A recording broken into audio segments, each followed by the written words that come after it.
사랑은 언제까지나 떨어지지 아니하되 예언도 패하고 방언도 그치고 지식도 패하리라.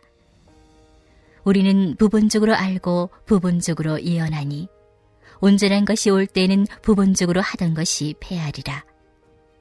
내가 어렸을 때에는 말하는 것이 어린아이와 같고 깨닫는 것이 어린아이와 같고 생각하는 것이 어린아이와 같다가 장성한 사람이 되어서는 어린아이의 일을 버렸노라.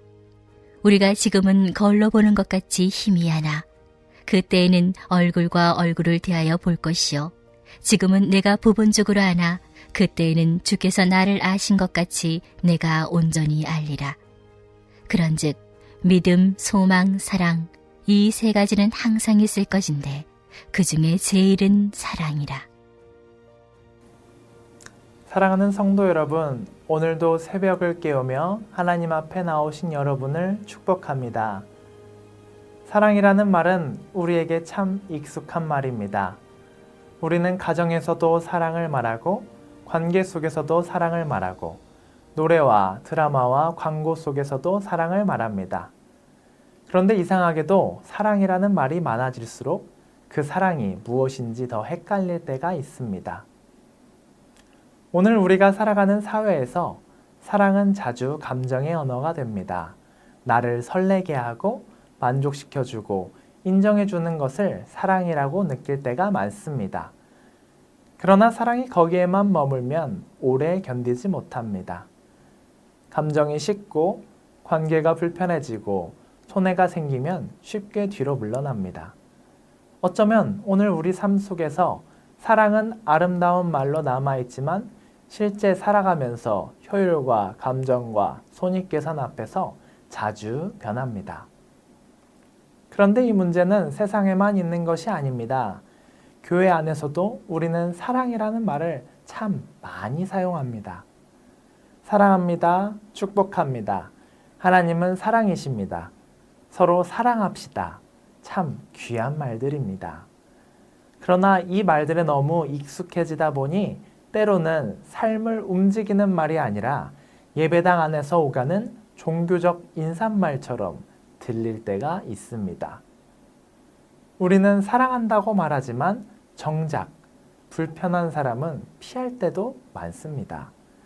하나님 사랑을 고백하지만 내 기준과 다르면 쉽게 판단할 때도 있습니다. 공동체 사랑을 말하지만 누군가를 기다리고 품고 책임지는 일 앞에서는 쉽게 지칠 때도 있습니다. 그러니까 문제는 우리가 사랑이라는 말을 모른다는 데 있지 않습니다. 오히려 너무 쉽게 말한다는 데 있을 수 있습니다. 사랑이 없는 것이 아니라 사랑이라는 말에 삶의 무게를 잃어버린 것입니다. 사랑이 실천의 언어가 아니라 분위기의 언어가 되고 관계를 붙드는 힘이 아니라 순간의 감정 표현으로만 남을 때가 있습니다. 오늘 본문은 바로 그 지점에서 우리에게 다시 묻습니다. 우리가 붙들고 있는 사랑은 감정이 지나가면 함께 사라지는 사랑입니까? 아니면 바울이 말한 것처럼 끝까지 남는 사랑입니까? 이 질문은 오늘 우리에게만 필요한 질문이 아니었습니다. 바울이 이 말씀을 전했던 고린도 교회도 바로 이 질문 앞에 서 있었습니다. 고린도 교회는 사랑이라는 말을 몰랐던 교회가 아닙니다. 그들에게는 신앙의 언어가 많았습니다. 은사도 있었고 방언도 있었고 예언도 있었고 지식도 있었습니다. 겉으로 보면 영적으로 풍성한 공동체처럼 보였을 것입니다. 그러나 문제는 그 풍성함이 사랑 안에서 다스려지지 않았다는 데 있었습니다. 하나님이 주신 선물이 서로를 섬기는 손이 되기보다 자신을 증명하는 표지가 되었습니다. 공동체를 세우라고 주신 은사가 어느 순간 서로를 비교하는 기준이 된 것입니다. 바울은 은사를 깎아내리기 위해 사랑을 말하는 것이 아닙니다. 방언과 예언과 지식은 하나님께서 교회를 세우기 위해 주신 귀한 선물입니다. 다만 사랑이 없으면 그 선물도 사람을 살리는 힘이 아니라 사람을 아프게 하는 도구가 될 수도 있다는 것입니다. 사랑은 은사의 반대편에 있는 것이 아니라 은사를 제자리로 돌려놓는 하나님의 질서입니다. 그래서 바울은 오늘 본문에서 이렇게 말합니다. 사랑은 언제까지나 떨어지지 아니하되 예언도 패하고 방언도 그치고 지식도 패하리라. 여기서 말하는 예언과 방언, 지식은 우리가 아직 부분적으로 알고 희미하게 보며 믿음으로 걸어가는 이 시대에 주어진 은혜의 도구입니다. 온전한 것이 올 때, 곧 주님께서 다시 오시고 하나님 나라가 완전히 드러날 때 부분적인 것은 그 역할을 마치게 됩니다. 바울은 이것을 어린아이와 장성한 사람의 비유로 설명합니다. 어린아이가 말하고 깨닫고 생각하는 방식은 그 시기에 맞는 자연스러운 일입니다. 그러나 장성한 사람이 되면 어린아이의 일은 자연스럽게 자리를 내어줍니다. 은사도 이와 같습니다. 지금은 필요합니다. 그러나 온전한 때가 오면 지금 우리에게 필요했던 많은 것들이 제자리를 내려놓게 됩니다. 이 말씀은 우리를 겸손하게 합니다.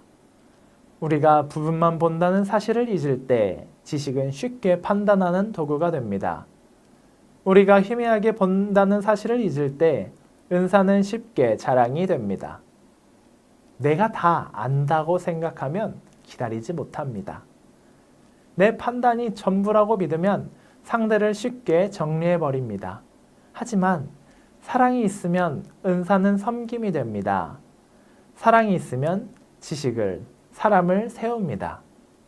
그리고 바울은 마지막에 이렇게 말합니다. 그런즉 믿음, 소망, 사랑 이 세 가지는 항상 있을 것인데 그 중에 제일은 사랑이라. 믿음도 귀하고 소망도 귀합니다. 지금 이 땅을 살아가는 우리에게 믿음과 소망은 반드시 필요합니다. 그러나 주님을 얼굴과 얼굴로 뵙는 날, 믿음은 봄으로 바뀌고 소망은 성취로 바뀔 것입니다. 그리고 사랑은 남습니다. 사랑은 사라지지 않습니다. 왜냐하면 사랑은 하나님께 속한 것이기 때문입니다. 하나님이 영원하시듯 하나님께로부터 온 사랑도 그치지 않습니다. 그러므로 사랑은 잠시 쓰이다 사라지는 도구가 아닙니다. 사랑은 온전한 날에도 남아있을 하나님 나라의 방식입니다. 사랑하는 성도 여러분, 그렇다면 오늘 우리는 무엇으로 우리 자신을 증명하며 살아가고 있습니까? 고린도 교회 성도들이 방언과 예언, 지식으로 자신을 드러내려 했다면 오늘 우리는 능력, 성취, 지식, 인정, 직분과 사역의 경험으로 자신을 드러내려 할 때가 있습니다. 이것들이 모두 나쁜 것이 아닙니다. 하나님께서 우리에게 맡기신 자리와 은혜가 있습니다. 그러나 문제는 그것들이 섬김의 도구가 아니라 나를 높이는 옷이 될 때입니다. 우리는 살아가면서 많은 옷을 입습니다. 능력이라는 옷, 성취라는 옷, 지식이라는 옷, 사람들의 인정이라는 옷들을 입습니다.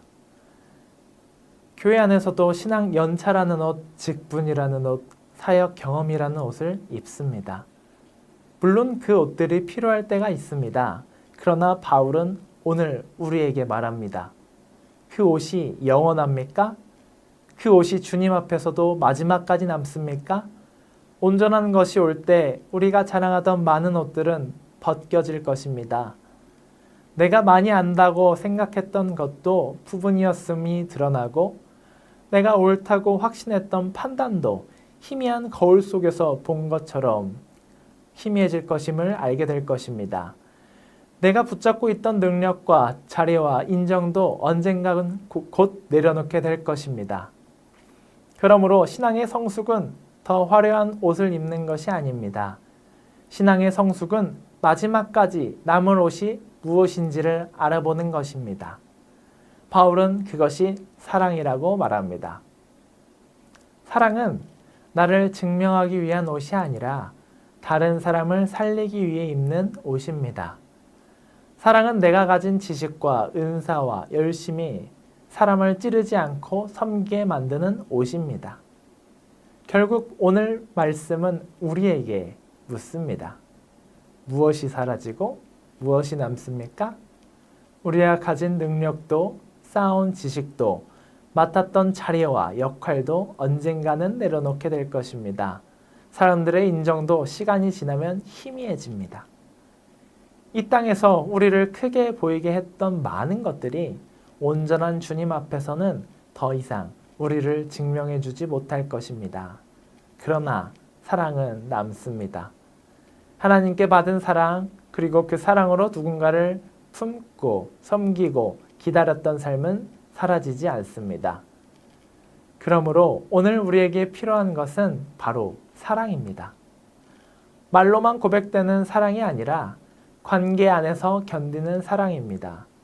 사람을 판단하기보다 기다리는 것, 내가 가진 은사와 지식과 열심으로 나를 높이는 것이 아니라 누군가를 세우고 살리는 것입니다. 사랑하는 성도 여러분, 사라지는 것을 붙들고 나를 증명하려 하지 말고 남는 것으로, 남을 것으로 오늘을 살아가시기 바랍니다. 사라지는 것들 사이에서 끝까지 남는 사랑을 붙들고 그 사랑으로 오늘을 살아가는 저와 여러분 되시기를 간절히 소망합니다. 이제 말씀을 기억하면서 결단하며 기도하겠습니다. 첫 번째는 사라지는 것들로 나를 증명하려는 마음을 내려놓고 끝까지 남는 하나님의 사랑으로 오늘을 살아가게 하소서. 두 번째는 교육부서 선교학교의 준비과정과 예배, 말씀과 활동 가운데 은혜를 더하시고 다음 세대가 복음의 기쁨과 선교의 마음을 깊이 깨닫게 하소서. 세 번째는 교회 건축의 모든 계획과 진행 가운데 주님께서 지혜와 질서를 허락하시고 건물이 세워지는 것을 넘어 하나님을 예배하고 이웃을 섬기는 거룩한 공동체가 더욱 든든히 세워지게 하소서. 이 기도 제목 가지고 주님의 이름 한번 부르시고 합심으로 기도합니다.